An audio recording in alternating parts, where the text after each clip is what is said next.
महाराष्ट्र से परिचित होंगे,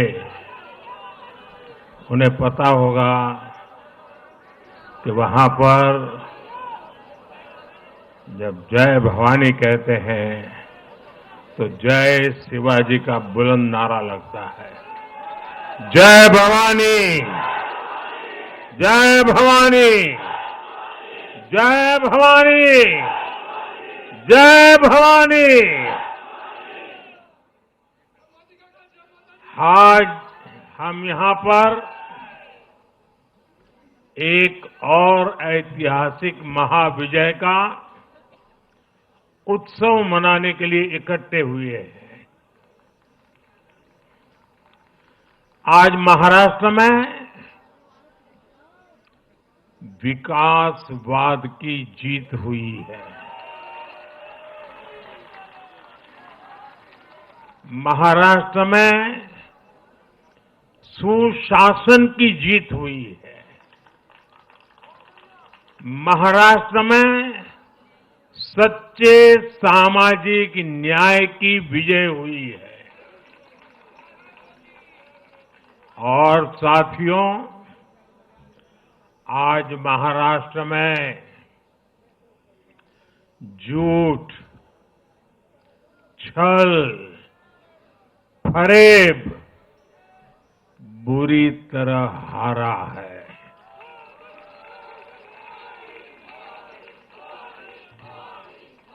विभाजनकारी ताकतें हारी है। आज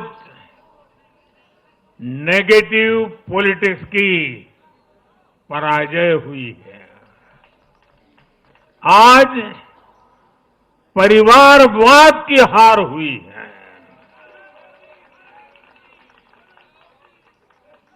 आज महाराष्ट्र ने विकसित भारत के संकल्प को और मजबूत किया है। मैं देश भर के भाजपा के,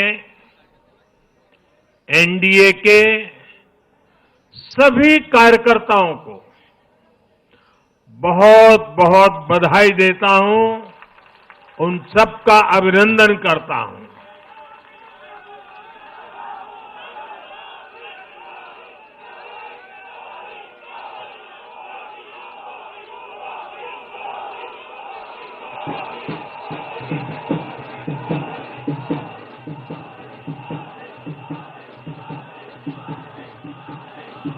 मैं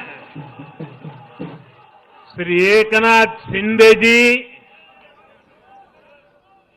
मेरे परम मित्र देवेंद्र फडणवीस जी, भाई अजित पवार जी, उन सब की भी भूरी भूरी प्रशंसा करता हूं। साथियों, आज देश के अनेक राज्यों में उपचुनावों के भी नतीजे आए हैं। नड्डा जी ने विस्तार से बताया है, इसलिए मैं विस्तार में नहीं जा रहा हूं। लोकसभा की भी हमारी एक सीट और बढ़ गई है।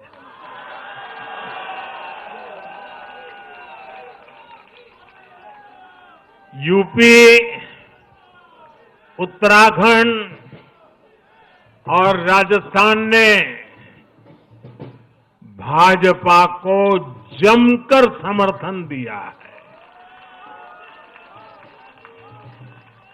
असम के लोगों ने भाजपा पर फिर एक बार भरोसा जताया है। मध्य प्रदेश में भी हमें सफलता मिली है। बिहार में भी एनडीए का समर्थन बढ़ा है। ये दिखाता है कि देश अब सिर्फ और सिर्फ विकास चाहता है। मैं महाराष्ट्र के मतदाताओं का, हमारे युवाओं का विशेषकर माताओं बहनों का, हमारे किसान भाई बहनों का, देश की जनता का आदरपूर्वक नमन करता हूं। साथियों, मैं झारखंड की जनता को भी नमन करता हूं। झारखंड के तेज विकास के लिए हम अब और ज्यादा मेहनत से काम करेंगे और इसमें भाजपा का एक एक कार्यकर्ता अपना हर प्रयास करेगा। साथियों, छत्रपती शिवाजी महाराजांच्या महाराष्ट्राने आज दाखवून दिले तुष्टीकरणाचा सामना कसा करायचा।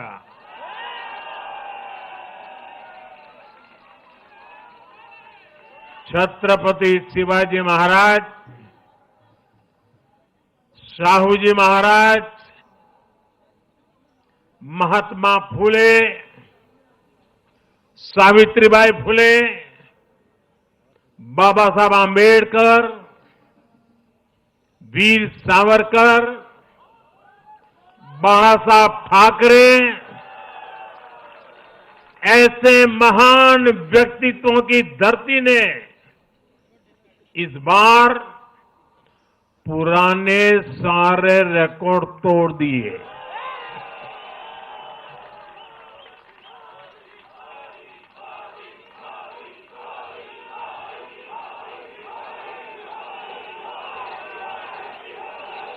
और साथियों, बीते 50 साल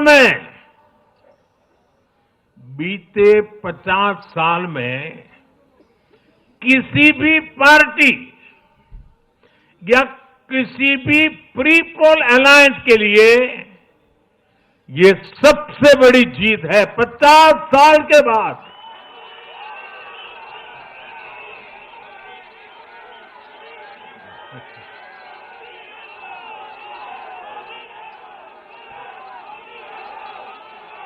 और एक महत्वपूर्ण बात मैं बताता हूं, ये लगातार तीसरी बार है जब भाजपा के नेतृत्व में किसी गठबंधन को लगातार महाराष्ट्र ने आशीर्वाद दिए हैं, विजयी बनाया है। और ये लगातार तीसरी बार है जब भाजपा महाराष्ट्र में सबसे बड़ी पार्टी बनकर उभरी है।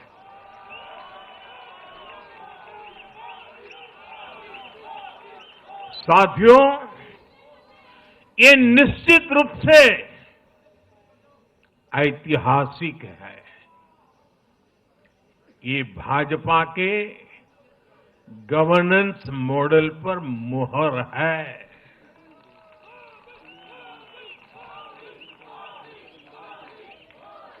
अकेले भाजपा को ही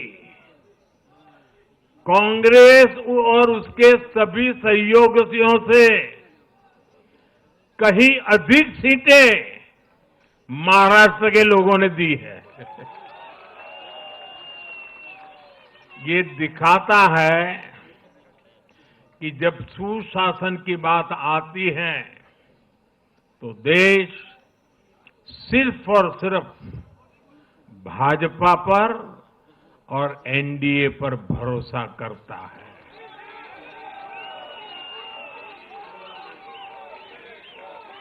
साथियों, एक और बात है जो आपको और खुश कर देगी। महाराष्ट्र देश का छठा राज्य है जिसने भाजपा को लगातार 3 बार जनादेश दिया है।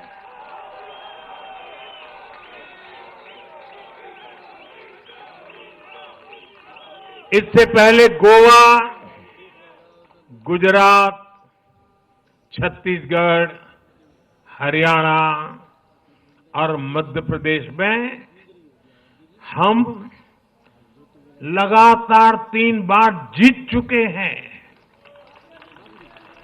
और बिहार में भी एनडीए को 3 बार से ज्यादा बार लगातार जनादेश मिला है और 60 साल के बाद आपने मुझे तीसरी बार मौका दिया, ये तो है ही है।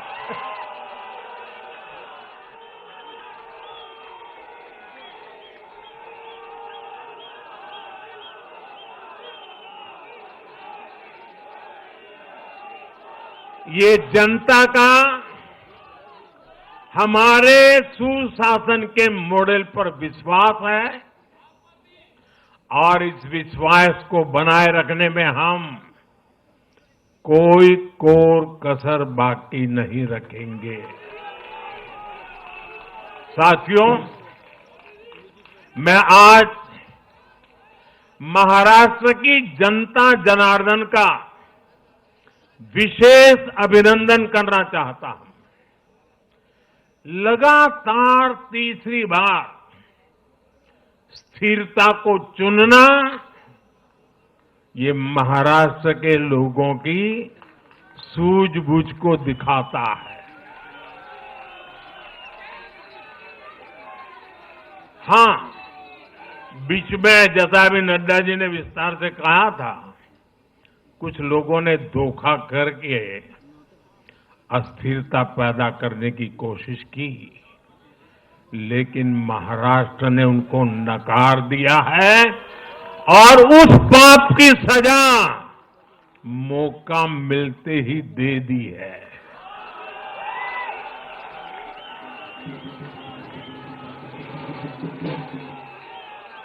साथियों, महाराष्ट्र इस देश के लिए एक तरह से बहुत महत्वपूर्ण ग्रोथ इंजन है। इसलिए महाराष्ट्र के लोगों ने जो जनादेश दिया है, वो विकसित भारत के लिए बहुत बड़ा आधार बनेगा। वो विकसित भारत के संकल्प की सिद्धि का आधार बनेगा। साथियों, हरियाणा के बाद महाराष्ट्र के चुनाव का भी सबसे बड़ा संदेश है एकजुटता। एक है तो एक है तो एक है तो ये आज देश का महामंत्र बन चुका है। कांग्रेस और उसके इकोसिस्टम, उन्होंने सोचा था कि संविधान के नाम पर झूठ बोलकर, आरक्षण के नाम पर झूठ बोलकर एससी, एसटी, ओबीसी को छोटे छोटे समूहों में बांट देंगे। वो सोचते थे सब बिखर जाएंगे। कांग्रेस और उसके साथियों की इस साजिश को महाराष्ट्र ने सिरे से खारिज कर दिया है। महाराष्ट्र ने डंके की चोट पर कहा है, एक है तो एक है तो एक है तो सेब है के भाव ने जाति, धर्म, भाषा और क्षेत्र के नाम पर लड़ाने वालों को सबक सिखाया है, सजा की है।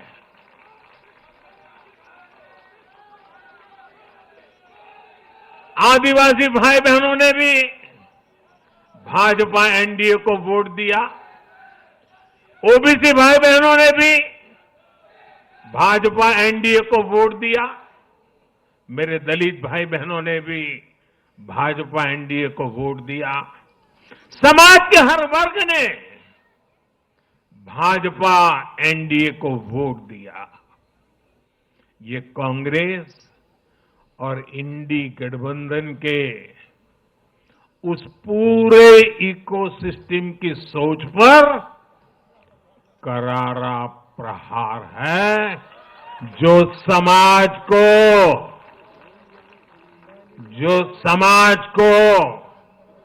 बांटने का एजेंडा चला रहे थे। साथियों, महाराष्ट्र ने एनडीए को इसलिए भी प्रचंड जनादेश दिया है क्योंकि हम विकास और विरासत दोनों को साथ लेकर चलते हैं। महाराष्ट्र की धरती पर इतनी विभूतियां जन्मी है। बीजेपी और मेरे लिए छत्रपति शिवाजी महाराज आराध्य पुरुष है।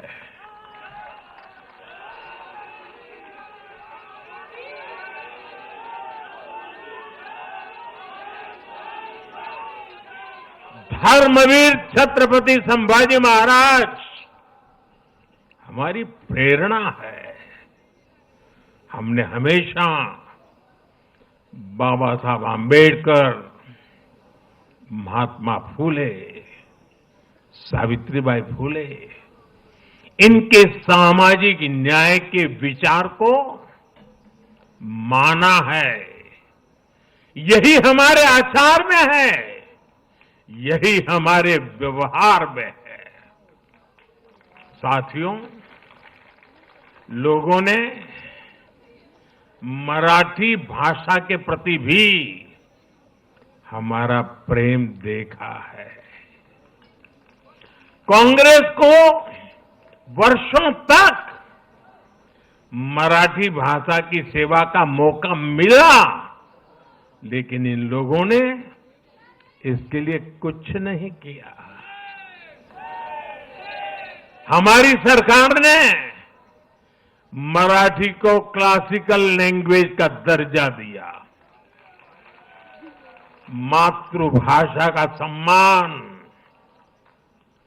संस्कृतियों का सम्मान और इतिहास का सम्मान हमारे संस्कार में है, हमारे स्वभाव में है।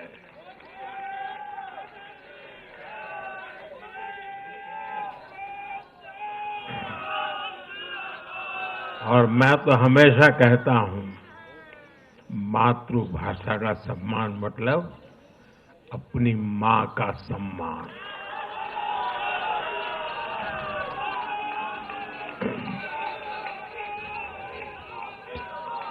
और इसलिए मैंने विकसित भारत के निर्माण के लिए लाल किले की प्राचीर से पंच प्राणों की बात की। हमने इसमें विरासत पर गर्व को भी शामिल किया।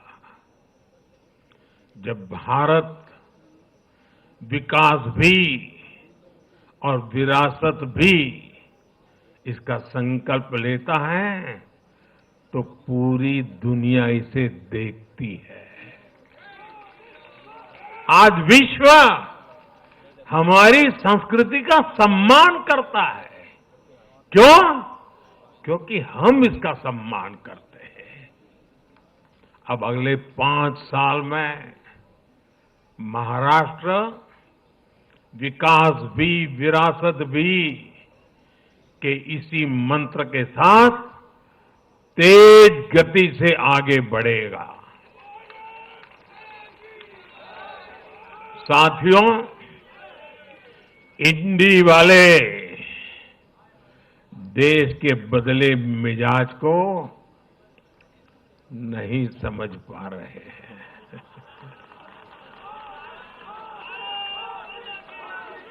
ये लोग सच्चाई को स्वीकार करना ही नहीं चाहते। ये लोग आज भी भारत के सामान्य वोटर के विवेक को कम करके आंकते हैं। देश का वोटर, देश का मतदाता अस्थिरता नहीं चाहता। देश का वोटर नेशन फर्स्ट की भावना के साथ है। जो कुर्सी फर्स्ट का सपना देखते हैं, उन्हें देश का वोटर पसंद नहीं करता। साथियों, देश के हर राज्य का वोटर दूसरे राज्यों की सरकारों का आकलन भी करता है। वो देखता है कि जो एक राज्य में बड़े बड़े प्रॉमिस करते हैं, उनकी परफॉर्मेंस दूसरे राज्य में कैसी है। महाराष्ट्र की जनता ने भी देखा कि कर्नाटका, तेलंगाना और हिमाचल में कांग्रेस सरकारें कैसे जनता से विश्वासघात कर रही है। ये आपको पंजाब में भी देखने को मिलेगा।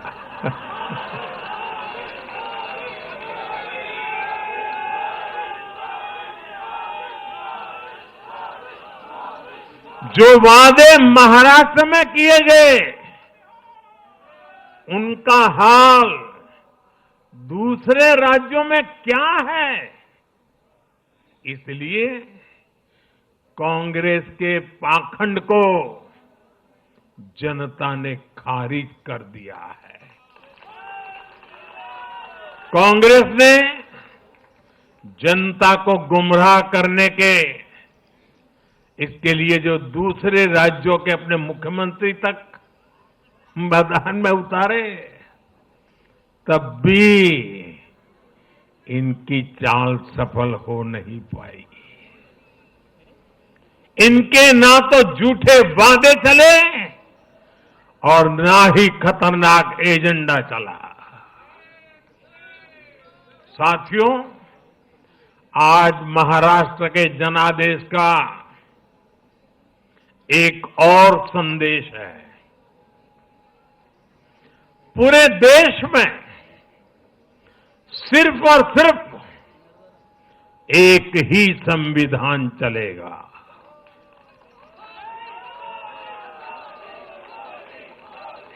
वो संविधान है बाबा साहब आंबेडकर का संविधान, भारत का संविधान।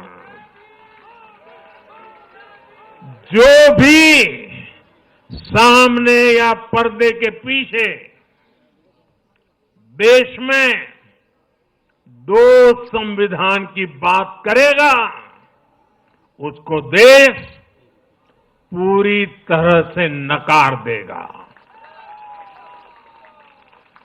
कांग्रेस और उसके साथियों ने जम्मू कश्मीर में फिर से आर्टिकल 370 की दीवार बनाने का प्रयास किया।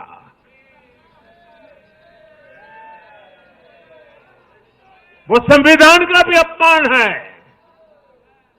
महाराष्ट्र ने उनको साफ साफ बता दिया कि ये नहीं चलेगा।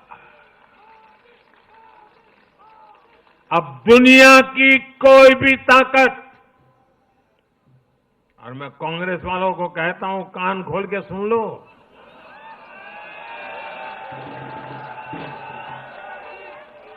उनके साथियों को भी कहता हूं,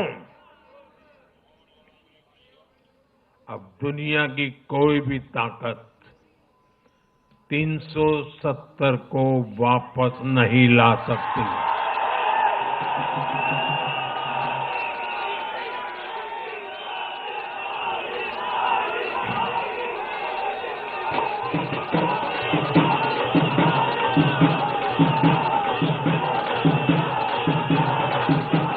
साथियों, महाराष्ट्र के इस चुनाव ने इंडी वालों का या अगाड़ी वालों का दो मुहा चेहरा भी देश के सामने खोल करके रख दिया है।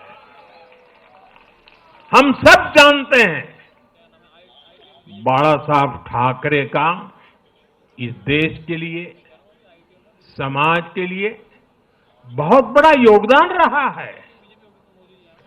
कांग्रेस ने सत्ता के लालच में उनकी पार्टी के एक धड़े को साथ में तो ले लिया, तस्वीरें भी निकाल दी, लेकिन कांग्रेस का कोई नेता बाला साहब ठाकरे की नीतियों की कभी भी प्रशंसा नहीं कर सकती।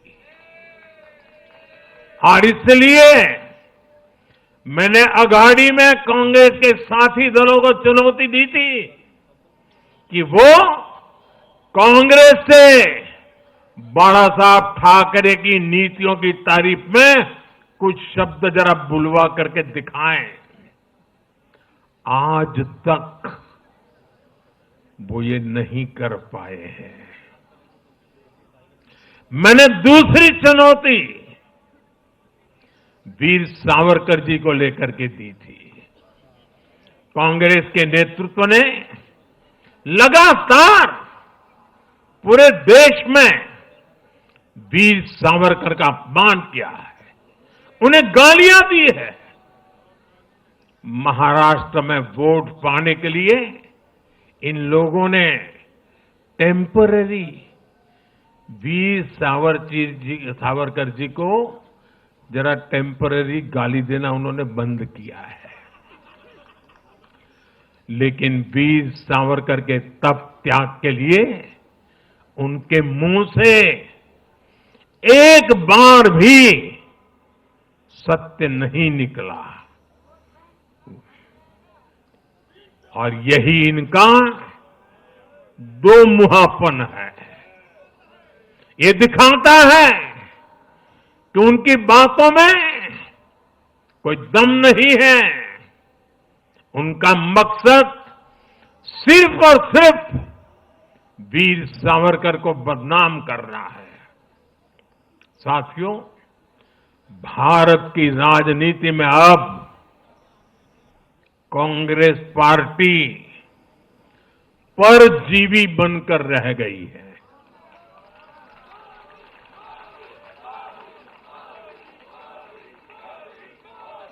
कांग्रेस पार्टी के लिए अब अपने दम पर सरकार बनाना लगातार मुश्किल हो रहा है।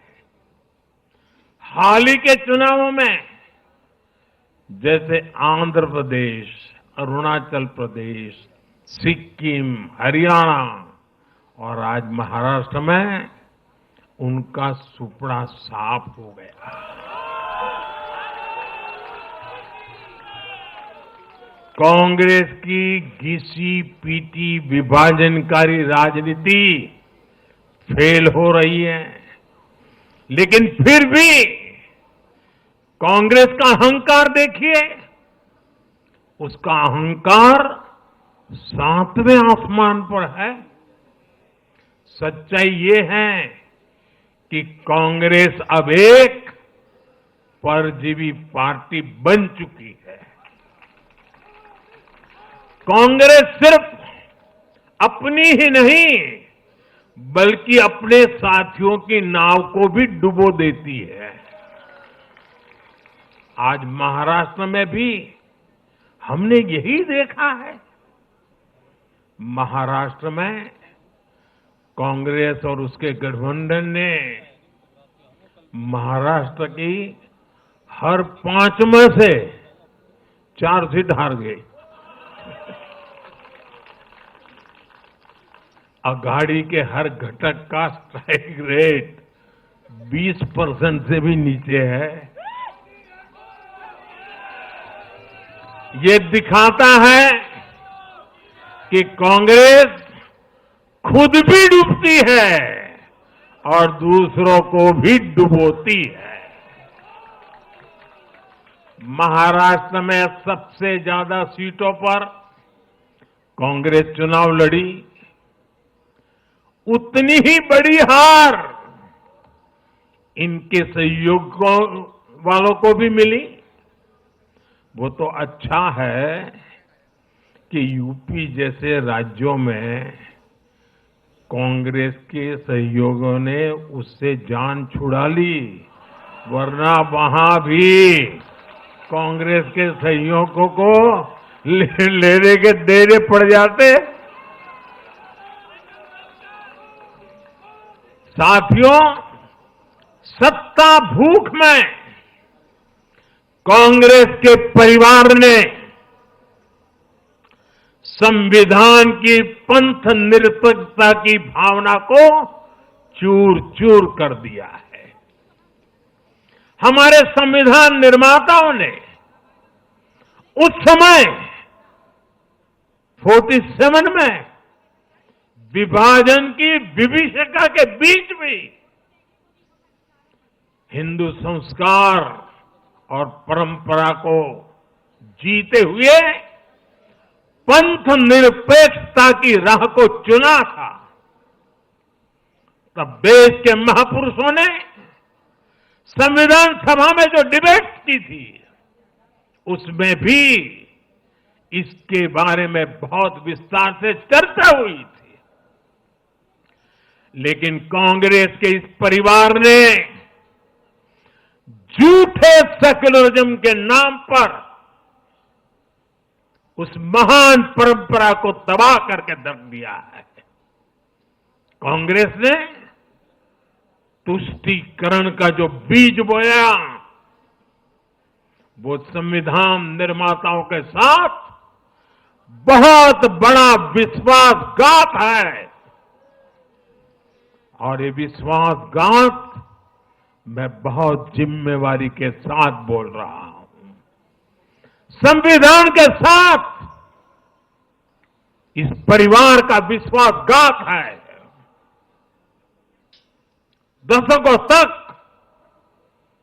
कांग्रेस ने देश में यही खेल खेला। कांग्रेस ने तुष्टीकरण के लिए कानून बनाए, सुप्रीम कोर्ट के आदेश तक की परवाह नहीं की। इसका एक उदाहरण वक्फ बोर्ड है।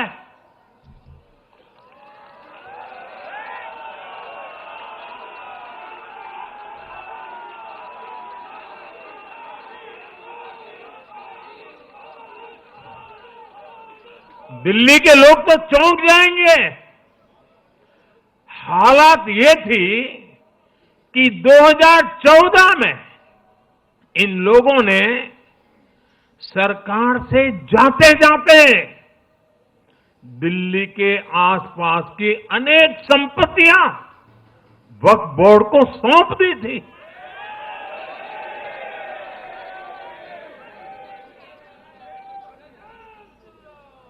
बाबा साहब आंबेडकर जी ने जो संविधान हमें दिया है ना, जिस संविधान की रक्षा के लिए हम प्रतिबद्ध है, संविधान में वक्फ कानून का कोई स्थान ही नहीं है। लेकिन फिर भी कांग्रेस ने तुष्टीकरण के लिए वक्फ बोर्ड जैसी व्यवस्था पैदा कर दी।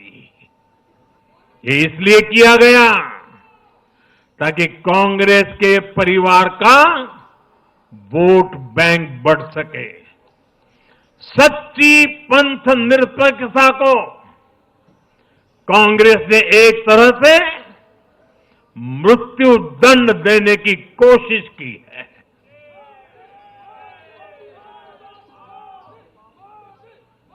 साथियों, कांग्रेस के शाही परिवार की सत्ता भूख इतनी विकृति हो गई है कि उन्होंने सामाजिक न्याय की भावना को भी चूर चूर कर दिया है। एक समय था जब कांग्रेस के नेता इंदिरा जी समेत खूब जात पात के खिलाफ बोलते थे, पब्लिकली लोगों को समझाते थे, एडवर्टाइजमेंट छापते थे। लेकिन आज यही कांग्रेस और कांग्रेस का एक परिवार खुद की सत्ता भूख को शांत करने के लिए जातिवाद का जहर फैला रहा है। इन लोगों ने सामाजिक न्याय का गला घोंट दिया है। साथियों, एक परिवार की सत्ता भूख इतने चरम पर है कि उन्होंने खुद की पार्टी को ही खा लिया है।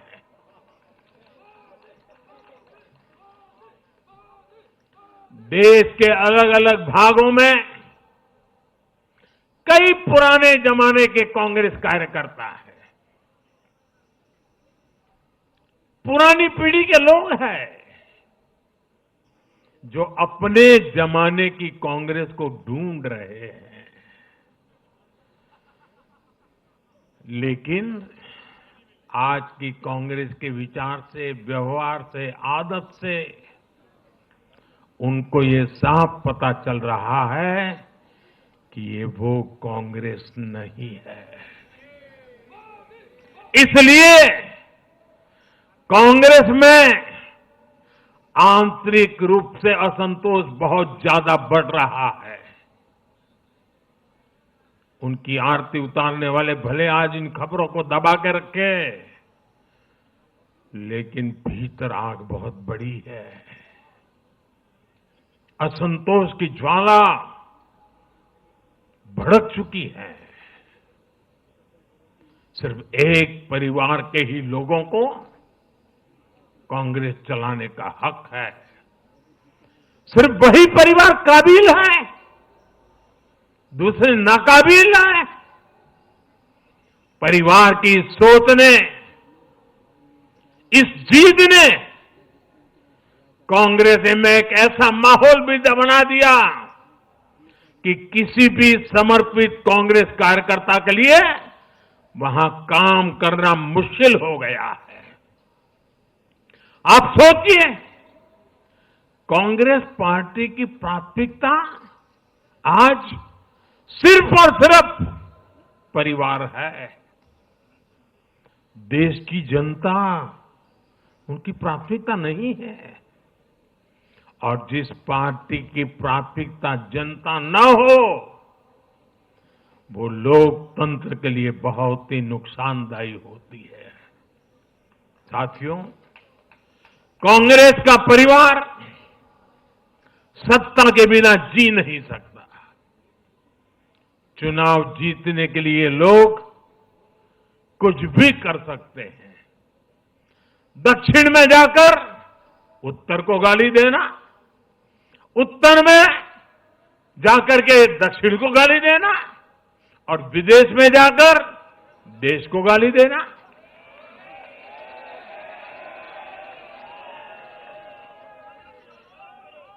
और अहंकार इतना कि ना किसी का मान, ना किसी की मर्यादा, और खुलेआम झूठ बोलते रहना, हर दिन एक नया झूठ बोलते रहना। यही कांग्रेस और उसके परिवार की सच्चाई बन गई है। आज कांग्रेस का अर्बन नक्सलवाद भारत के सामने एक नई चुनौती बनकर खड़ा हो गया है। इन अर्बन नक्सलियों का रिमोट कंट्रोल देश के बाहर है, और इसलिए सभी को इस अर्बन नक्सलवाद से बहुत सावधान रहना है। आज देश के युवाओं को, हर प्रोफेशनल को कांग्रेस की हकीकत को समझना बहुत जरूरी है।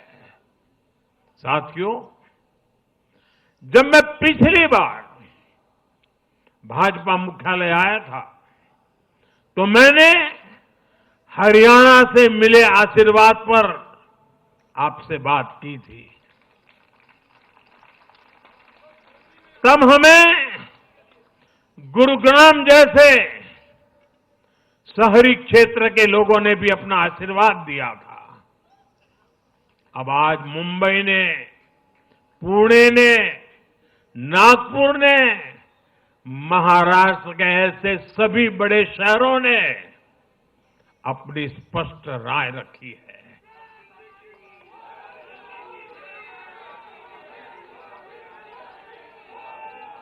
शहरी क्षेत्रों के गरीब हो, शहरी क्षेत्रों के मिडिल क्लास हो, हर किसी ने भाजपा का समर्थन किया है और एक स्पष्ट संदेश दिया है। यह संदेश है आधुनिक भारत का, विश्व स्तरीय शहरों का। हमारे महानगरों ने विकास को चुना है, आधुनिक इंफ्रास्ट्रक्चर को चुना है और सबसे बड़ी बात, उन्होंने विकास में रोड़े अटकाने वाली राजनीति को नकार दिया है। आज बीजेपी हमारे शहरों में ग्लोबल स्टैंडर्ड के इंफ्रास्ट्रक्चर बनाने के लिए लगातार काम कर रही है। चाहे मेट्रो नेटवर्क का विस्तार हो, आधुनिक इलेक्ट्रिक बसें हो, कोस्टल रोड और समृद्धि महामार्ग जैसे शानदार प्रोजेक्ट हो, एयरपोर्ट का आधुनिकीकरण हो, शहरों को स्वच्छ बनाने की मुहिम हो, इन सभी पर बीजेपी का बहुत ज्यादा जोर है। आज का शहरी भारत ईज ऑफ लिविंग चाहता है और इन सब के लिए उसका भरोसा बीजेपी पर है, एनडीए पर है। साथियों, आज बीजेपी देश के युवाओं को नए नए सेक्टर्स में अवसर देने का प्रयास कर रही है। हमारी नई पीढ़ी इनोवेशन और स्टार्टअप के लिए माहौल चाहती है। बीजेपी से ध्यान में रखकर नीतियां बना रही है, निर्णय ले रही है। हमारा मानना है कि भारत के शहर विकास के इंजन है। शहरी विकास से गांवों को भी ताकत मिलती है। आधुनिक शहर नए अवसर पैदा करते हैं। हमारा लक्ष्य है कि हमारे शहर दुनिया के सर्वश्रेष्ठ शहरों की श्रेणी में आए और बीजेपी एनडीए सरकारें इसी लक्ष्य के साथ काम कर रही है। साथियों, मैंने लाल किले से कहा था कि मैं 1 लाख ऐसे युवाओं को राजनीति में लाना चाहता हूं जिनके परिवार का राजनीति से कोई संबंध नहीं। आज एनडीए के अनेक ऐसे उम्मीदवारों को मतदाताओं ने समर्थन दिया है। मैं इसे बहुत शुभ संकेत मानता हूं। साथियों, अरे चुनाव आएंगे जाएंगे, लोकतंत्र में जय पराजय भी चलती रहेगी, लेकिन भाजपा का, एनडीए का ध्येय सिर्फ चुनाव जीतने तक सीमित नहीं है। हमारा ध्येय सिर्फ सरकार बनाने तक सीमित नहीं है। हम देश बनाने के लिए निकले हैं। हम विकसित भारत बनाने के लिए निकले हैं। भारत का हर नागरिक, एनडीए का हर कार्यकर्ता, भाजपा का हर कार्यकर्ता दिन रात इसमें जुटा है। हमारी जीत का उत्साह हमारे इस संकल्प को और मजबूत करता है। हमारे जो प्रतिनिधि चुनकर आए हैं वो इसी संकल्प के लिए प्रतिबद्ध है। हमें देश के हर परिवार का जीवन आसान बनाना है। हमें सेवक बनकर, और ये मेरे जीवन का मंत्र है, हमें सेवक बनकर देश के हर नागरिक की सेवा करनी है। हमें उन सपनों को पूरा करना है जो देश की आजादी के मत वालों ने भारत के लिए देखे थे। हमें मिलकर विकसित भारत का सपना साकार करना है। सिर्फ 10 साल में हमने भारत को दुनिया की 10वीं सबसे बड़ी इकोनॉमी से दुनिया की 5वीं सबसे बड़ी इकोनॉमी बना दिया।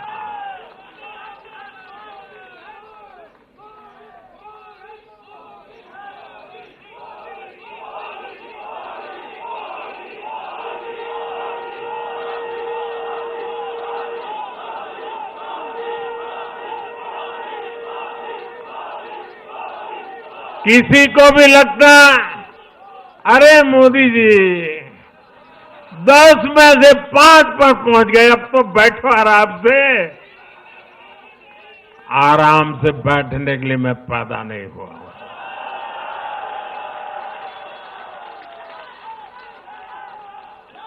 वो दिन दूर नहीं जब भारत दुनिया की 3री सबसे बड़ी अर्थव्यवस्था बन के रहेगा।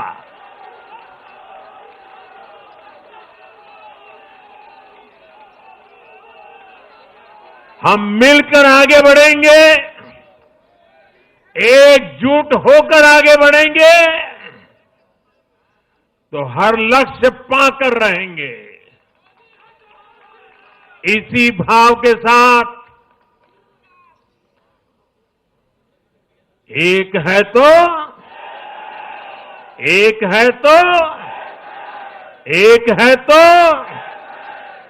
मैं एक बार फिर आप सभी को बहुत बहुत बधाई देता हूं, देशवासियों को बधाई देता हूं, महाराष्ट्र के लोगों को विशेष बधाई देता हूं। मेरे साथ बोलिए, भारत माता की, भारत माता की, भारत माता की, भारत माता की, भारत माता की।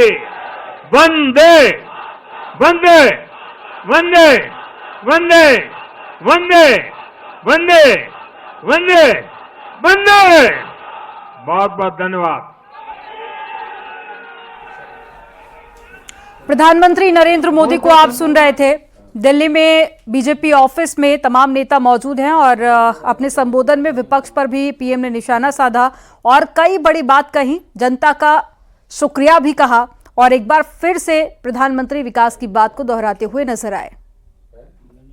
इसके बाद में मीटिंग होगी जिसमें प्रधानमंत्री के साथ साथ बीजेपी के कई बड़े नेता शामिल होंगे। उपचुनाव और महाराष्ट्र में हुए चुनाव के नतीजों के बाद में इस बैठक को बेहद खास माना जा रहा है। तो ये आपको हम तस्वीरें दिखा रहे हैं। प्रधानमंत्री नरेंद्र मोदी ने जो महत्वपूर्ण बातें कही हैं वो भी हम आपको बता रहे हैं और एक तरह से उन्होंने तमाम भारतीय जनता पार्टी के कार्यकर्ताओं में जोश भरने का काम किया है।